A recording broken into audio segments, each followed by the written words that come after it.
The news has been crazy for the last month. We got bombs in Nigeria on Christmas, an abduction in Venezuela, threats of war in Greenland, and pretty much actual war on our streets in Minneapolis. There are a million voices covering the news. They're telling you what's going on now and how we got there. I'm here to tell stories about how I'm trying to get through here and prepare for whatever comes next. Hopefully, deliver some food for thought and maybe a little companionship. Things we can put to use in our own lives.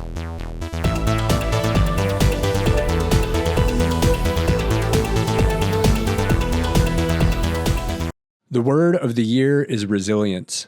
Let's get some. Resilience is the capacity to withstand or recover quickly from difficulties. It's toughness. Resilience is a muscle.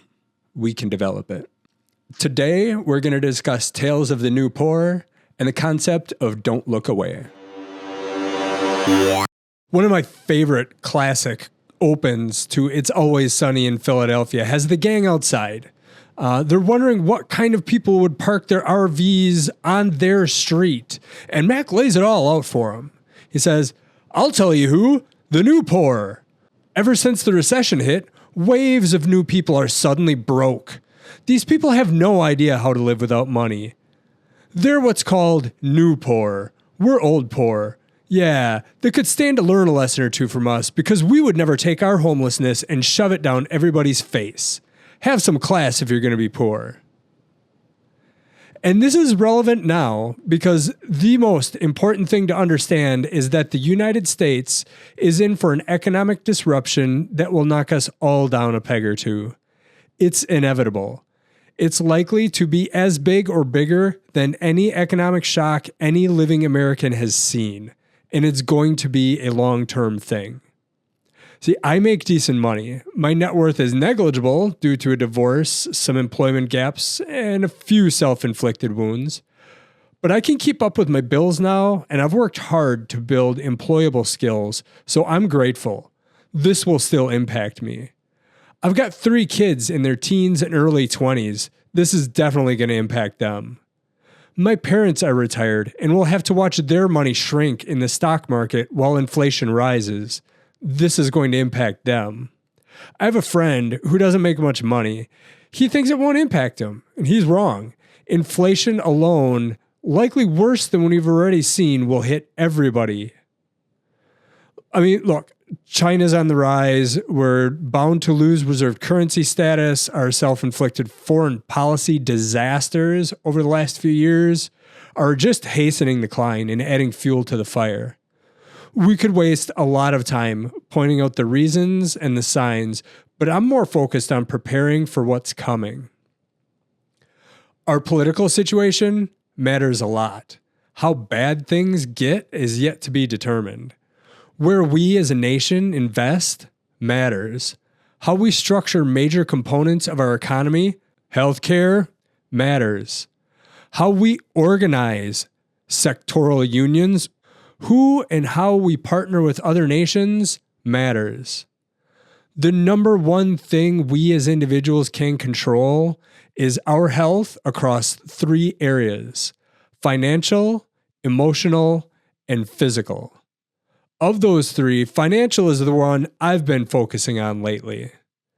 Now, I've been through rough patches in my life where I had to watch my money closely, but I've also been complacent for years. No longer.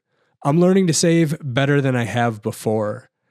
Never before have I ever been so on top of sale ads, letting them drive my menu, looking at them the day before they're out.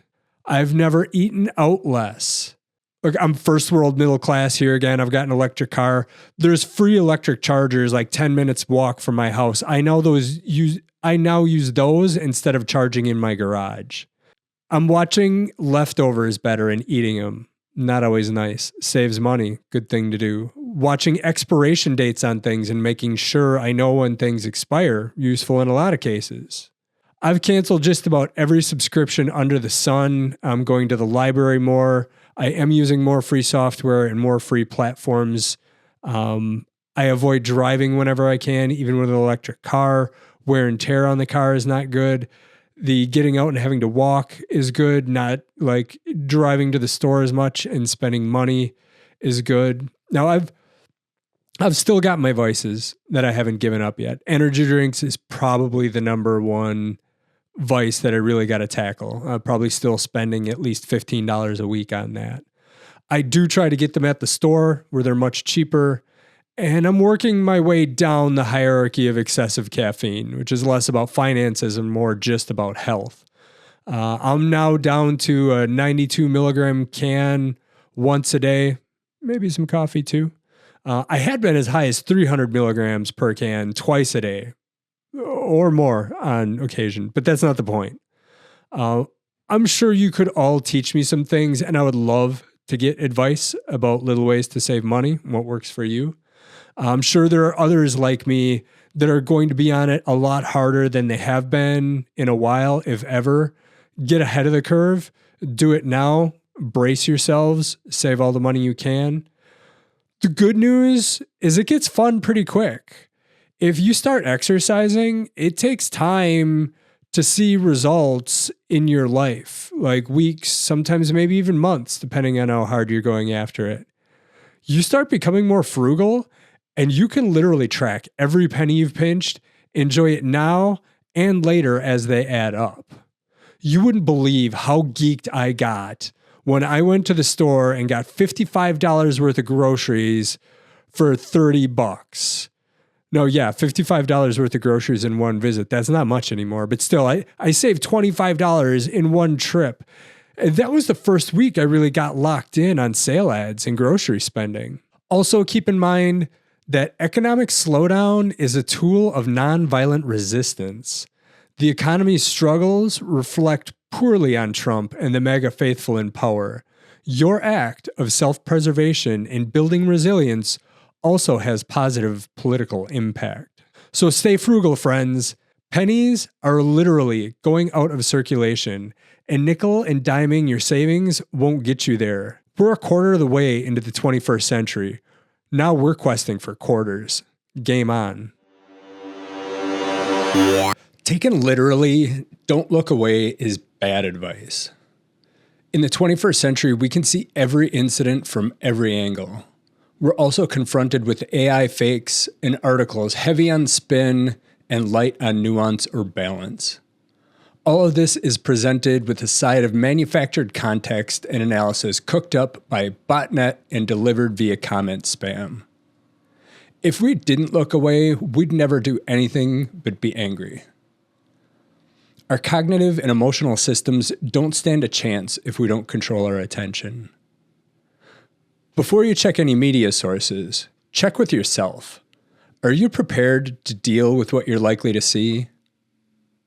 Is the information important for you to see? Is it actionable?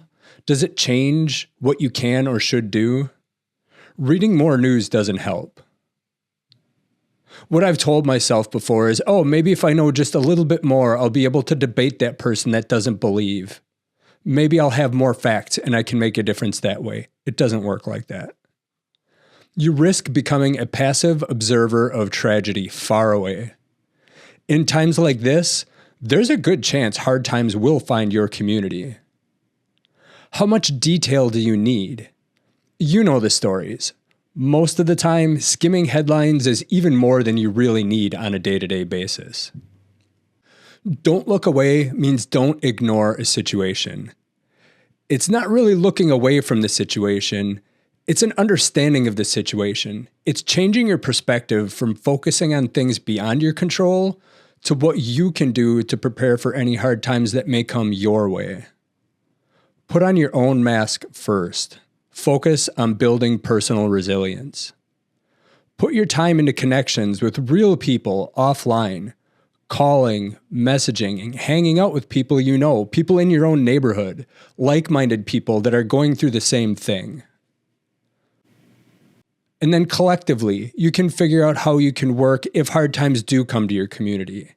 And when they do, you'll know who to turn to. And it won't be some rando on the internet you're interacting with in the comments on a news thread. Action is the cure to anxiety. Feed your future by focusing on how you can make the most of your time now, not binging on news that feeds your fears. Now, there is good news. I'm still breathing. I'm pretty stoked about being alive, and I want to make the most of it that I can. If you're hearing this podcast, you are breathing, and I'm grateful for that too. The call to action is to prepare for harder times by getting yourselves, your families, and your communities ready for whatever may come. If you are interested in finding more of my work, you can head over to adulting.media. While you're there, please visit my support page and consider supporting my work. If you have ideas to share, questions you like answers to, or stories you'd like to tell on the podcast, email me at info@adulting.media. Thanks for your time. Be well, and I hope you'll be back again soon.